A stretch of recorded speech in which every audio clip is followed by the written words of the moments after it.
Hi everybody, my name is Shane, and this is my wife Shannon, and I wanted to introduce ourselves to you as this is the intro for the video part of the art project that is going to be on display at the Isabella Phoenix Gallery. It is a story of my life, and I really want to thank all of you for coming to the gallery and for checking out not only our project but everyone else's that has been a part of this. I hope it transforms your life. I hope it brings you freedom. I hope it makes you think. And just overall that you enjoy another's perspective in this world.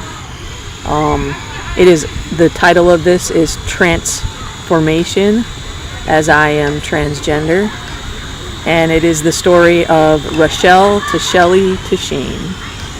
And I wish all of you the best. Enjoy. So it's been a transgender journey until the last year. And then when we started listening to Eckhart Tolle and started learning about how to live in the present moment, living in the now, it is less about being transgender and more about being I am, essence. Mm-hmm. This spirit, this is a form that my essence has for the time being. Mm-hmm. But for the people who are going to see the exhibit, I want them to know it's okay to be different. I want them to know there are people and places that they can grow and become what they want to be. Why is it okay for you to be different since this is your story? I hear your heart for them. I don't have any choice but not to be different. I don't feel like it's a matter of being okay. Why is it okay for me to be different? And maybe it's not, but I am. And so it doesn't matter whether that's okay or not. You just have to be you. Yes. What about the biblical sayings that say God created one man and one woman? What about the verses in the Bible that says that, the religious stuff? What do you think about that? I think that the Bible gets taken out of context a lot, and people choose to see what they want to see from Scripture. You feel like you're a male? I feel like I am a man on the inside, yes. And you have the physical characteristics of a woman? Yes. Socially, and you have breasts, and you have...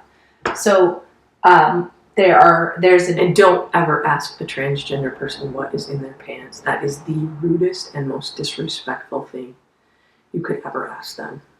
Because they would never ask you what's in yours. So don't do it. So you are assimilating throughout your life a view that you need to be a woman because you're physically a woman versus feeling like you're a man. And a lot of people don't know what gender dysphoria is. Do you want to speak your take on how you know you're a man and where that comes from and what that makes you feel inside? When you look in the mirror, do you expect to see what you see? Mm-mm. So would you say it's shocking for you to look in the mirror? I mean, I'm 47 now, so no, not now. But like the best example I can explain is I was little. I was probably, I don't know, 2, and I kept thinking, where's the rest of me? Like, at 2 you don't have breasts, so that wasn't even on the radar. But it's like, where's the rest of me? At some point, I'm gonna have a penis. Because I just felt like that was what was meant to be there. Like inside, there was nothing inside of me that related to being a girl. And so then as it didn't come and I started to develop like breasts, well, first of all, there was a lot of self-hatred. Mm-hmm. Because it was like, what is this? They shouldn't be here? Is that the feeling? Yeah. Like, why are they here? Why are they here? They don't belong. And that was pretty much the start of the dysphoria. Mm-hmm. left to my own, as a kid, playing and riding motorcycles and things like that, I felt comfortable. But then you would get around other people, and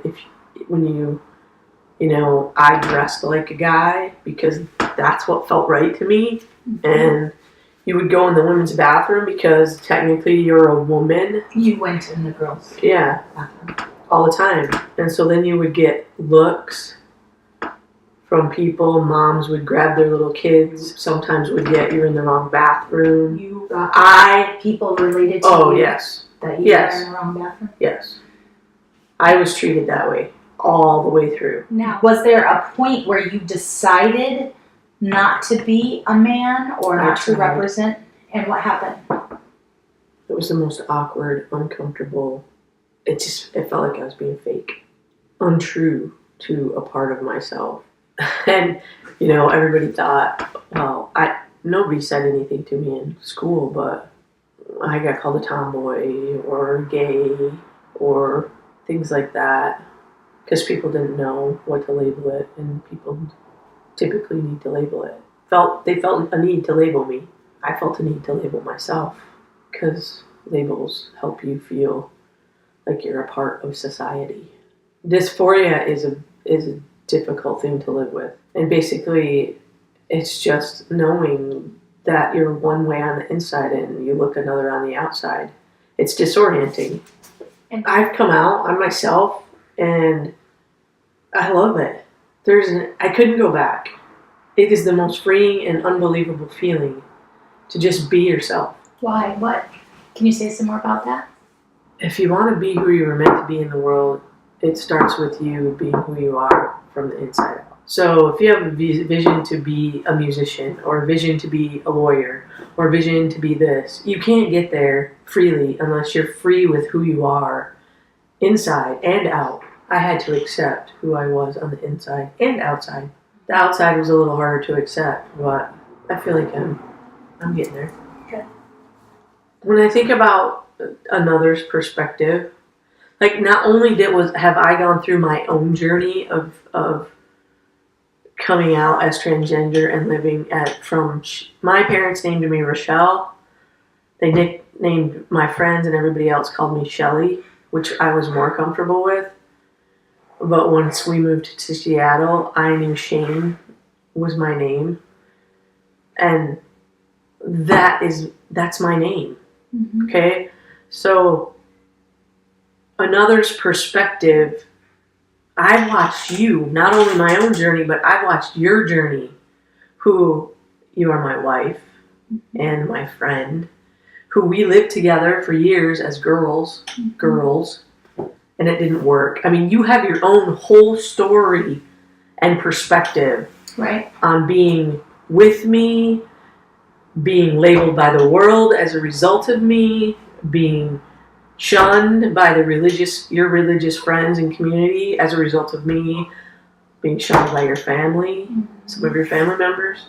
That's the part of the big reason I wanted to do the show is there are lots of perspectives surrounding one person's story. Your perspective of my story is different than mine, and it affected you differently. But anytime you can open up the world to another's perspective, if you're open to it and you're flexible, there will be growth and there will be more acceptance of more people, whether it's racial issues, whether it's gender issues, whether it's sexuality, whether it's socioeconomic issues, religious. Anytime we can we can open ourselves up to another's perspective, we've increased community, we've increased love, we've increased peace, we've increased other people feeling accepted and valuable. That's why I wanted to do this. I have had a lot of people's perspectives that have been amazing and have changed my life and inspired me. I've had some people's perspectives that I have said, fuck you. That is not the perspective I want to live with. And there's been some in the middle of the road.